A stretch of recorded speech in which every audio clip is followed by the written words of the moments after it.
Good night, fellow punters. The clock on the wall is 27 minutes past 10 on Thursday night.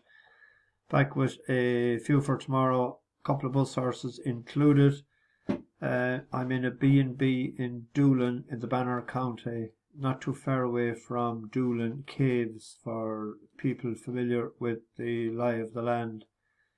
Not that long finished, but my day was finished earlier, but I done a favour. Mickey D couldn't say no, of course. They went to Doolin House of Music for a private get-together at 7 o'clock, so I dropped them there. They brought plenty of wine with them, and had to stop at the small little shop, the gala shop at the top of the Doolin Road there, that you turn left for a Listoon, Varna. They got ice. There was a glass of wine and a bit of salmon, I think, promised to them anyway, but for fear they wouldn't have enough. And they had a cooler with them as well. So they wanted me to go in with them, but I didn't join them. They're supposed to be finished at 8:30. They didn't come out until 5 to 9. I was getting to bile. They got to get the hurry up to get home. So they're staying in a B&B. They have the 7 rooms taken, very close to McDermott's pub there. I think they were going for a drink. It's too far for me to walk down. I had no drink at all yet this week.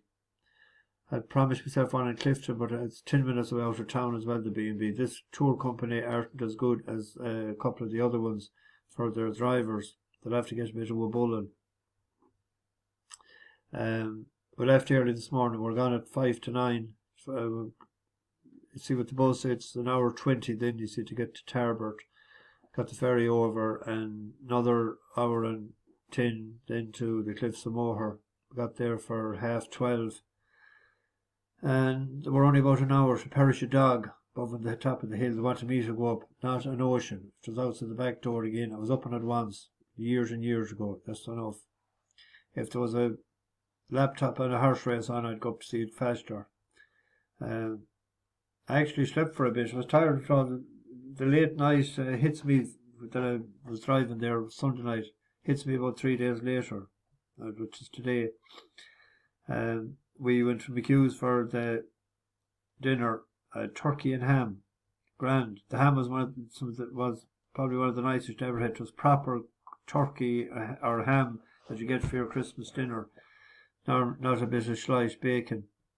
And no dessert with it though. Then we headed to Doolin Pier, and then a few cans of beer with them, and they took them out and sat on the rocks. These Canadians have a different sort of a lifestyle than they're not the biggest spenders in the world for tourism.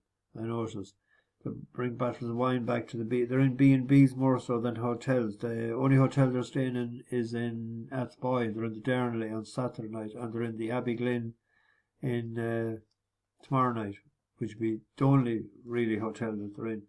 Although the B&B they were in staying in last night in Caman, there was 42 rooms in it. Normally you'd associate a B&B with 5 or 6 beds, but 42 rooms. Some powder going in there every week, which is a till. So anyway, I had 2 scones there with strawberry jam on them and a cup of tea, and I had a phone call to answer there as well, so that's why I'm a bit later. We had 1 horse running today, a horse that I thought would win, but a bit disappointed with Oisin, leaving the horse too far back. I mean, if 1/6 is your optimum distance, why stay so far back? Why give a chance to the other ones? He was watching Ryan Moore probably on the Moore's Mount. The other one, and he traded 1 to 6 in running, but he just didn't get there. He had to use up too much petrol. The other one got a breather in. I was a bit disappointed with that.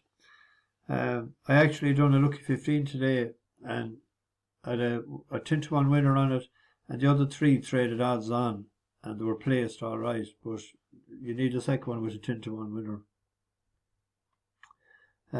Tomorrow, I have a couple of bus horses. Well, I get out of the way. Couple of bus horses running tomorrow. we'll go with the first one, East India Dock. It won't be simple because, well, Ryan Moore is riding tomorrow, but the £5 claimer, Ryan Doughty, wasn't it? Was on the last day. Jack Doughty, Ryan's brother. It was 2 miles though, that's the only thing, and this is 1:06.5. But it was a decent race to the Class 2 in Goodwood. We're up £6 for that. Just have a quick peep at to remind you. He's in the white cap there, a bit hidden up at this point. Is Master Milliner, East India Dock, Gadgio, Ben Lilly, calling the wind, is still at the back of the field, but in fairness, he's still held together by Dobbs, and will try and weave through them. 2.5 furlongs to go. Now we're starting to row away. The Grand Vizier has come right back to the pack. Still there, Diamond Bay. East India Dock produced. Keep an eye out for Calling the Wind, who's still edging nearer. On the right, Beamish now is laying down the challenge. 1.5 furlongs to go. East India Dock, no traffic troubles today. Is in front, clear by 2, and trying to keep up this gallop. Is surging right away. Calling the Wind is running on. Then Beamish and Diamond Bay. East India Dock with 1/2 furlong to go. Calling the Wind is still staying on, but East India Dock, it all goes smoothly today. I'll be flabbergasted.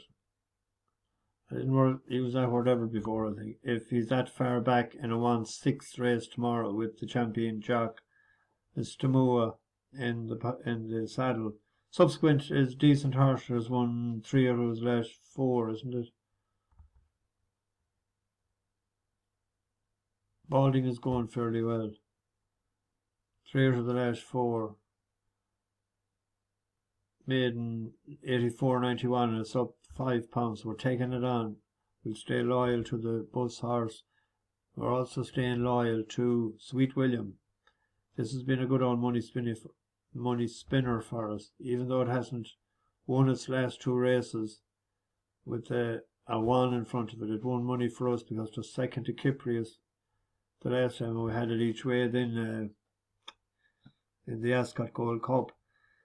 If you look at this race, the distance 2-2 suits. It ran in it last year and it looked all over a winner. Went to second to Trushan, and the ground suited Trushan more so. Soft ground. I don't think Trushan is just quite as good as he was last year. Just but the 2 runs behind Cyprius and beaten Caius Chorister.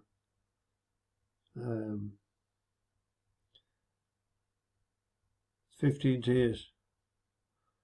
Yeah, we'll have to back that again, won't we? There's a stay-in race in Chester tomorrow.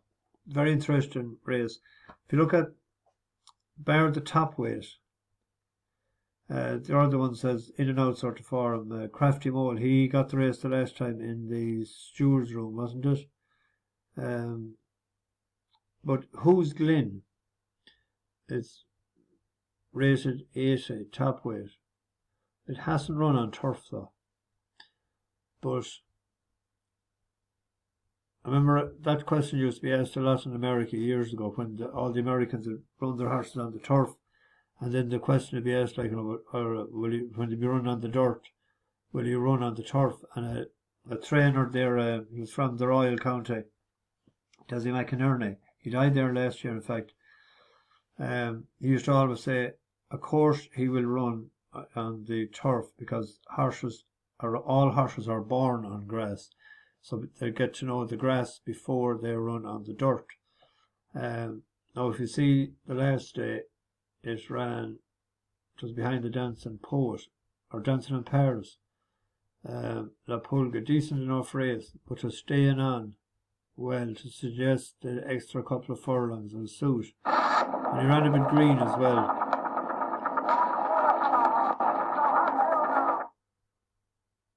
He's towards the This is centre him to here. stand side, starts to pick up inside the two. Lepolga on the far side rails though, still has the lead down to the final furlong. Who's Glen towards the middle? Dancing in Paris is coming home strongly for Sappy Osborne and Wales in the west. And here she comes on Dancing in Paris to take it up now. It's Dancing in Paris and Wales in the west. The leaders will extend their lead. Great start. Wales in the west, Dancing in Paris, Sappy Osborne. Who's Glen was second, third Lepolga, tight for fourth. Either He wasn't too busy on him, I say.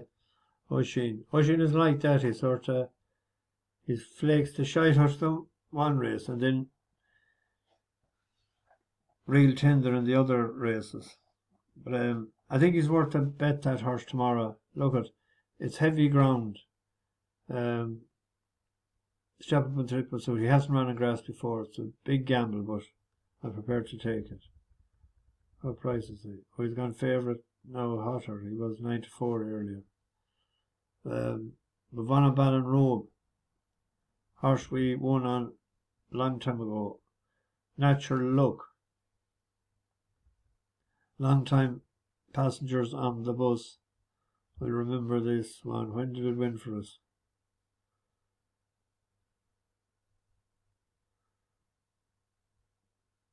I think 1st of October 2022. Just that's nearly 2 years ago. Bet Wawa that day. And it should have won the previous race. I think was it this one? Or no, against Ballinrobe. But it has changed yards from Declan Quealy. Must be claimed out of that claimer that it won. But it seemed to have improved big time, because if you look at the horse that was second to the Wallpark, and that was off 129. And that has won. It won off 129. It also won next time out then off 137, and again off 144. I know it's an improving sort, but he put it up to him, and he looked. If you look at the race, he looked more a winner coming to the Wallpark, who's been patiently ridden out the back for most of the journey, comes to take on the inside Champella, followed by Natural Look, who's making relentless headway on the outside. Then Sergeant Lightfoot as they race inside the final 2 furlongs. The Wallpark and Natural Look kick away from Champella. Luminous Light stays on the outside, and then Idle and Sergeant Lightfoot the final flight over together. The Wallpark on the inside, fractional leader from Natural Look. It's these two. Down at the last is Albany, and it's the Wallpark and Sam Ewing getting the better of Natural Look. Deep in the closing stages of the right take handicap, it's the Wallpark, the fine top weight, seeing off Natural Look to score by 2, clear from Luminous Light, and then Champella. That was an improved performance for a new yard. Ross O'Sullivan has been lucky for us a few times before. We're back in. There's a good race as well in Thrushton races, the Mayor's Maiden Hurdle in Ballinrobe. There's a horse that was 8 to 15 in Roscommon there on a slash run. It ran terrible. It was Caman Eileen for the Caman syndicate. I can't remember your name, from Kilkenny. I met you in Roscommon 2 runs back when Jenny Macaroni beat you. I was chatting Mark Landers, the former Cork hurler, after this one ran the last day, and he said that Paul Townend said that it was bet after the second hurdle. So there must have been something wrong with it.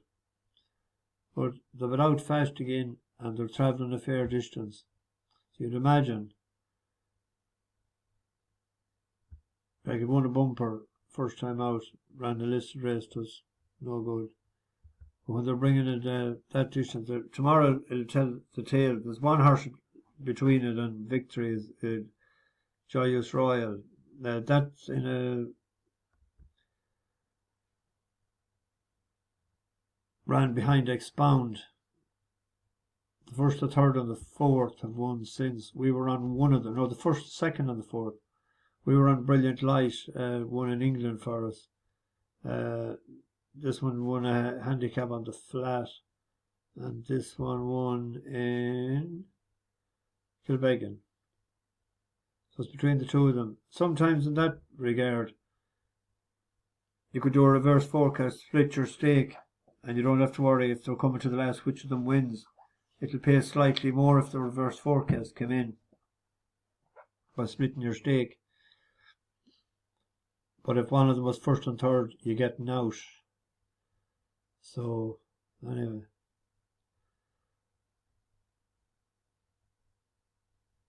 Where am I here?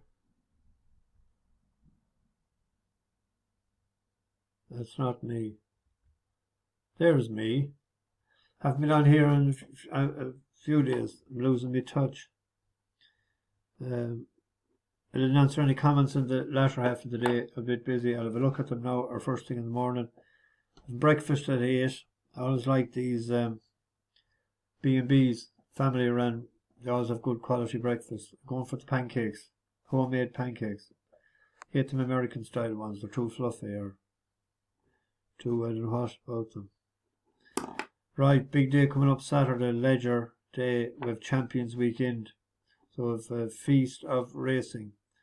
So hopefully we've had a couple of seconds the last few days that they just didn't get the full treatment from the saddle. So hopefully tomorrow might turn our way. In the meantime, bash the bookies over and out.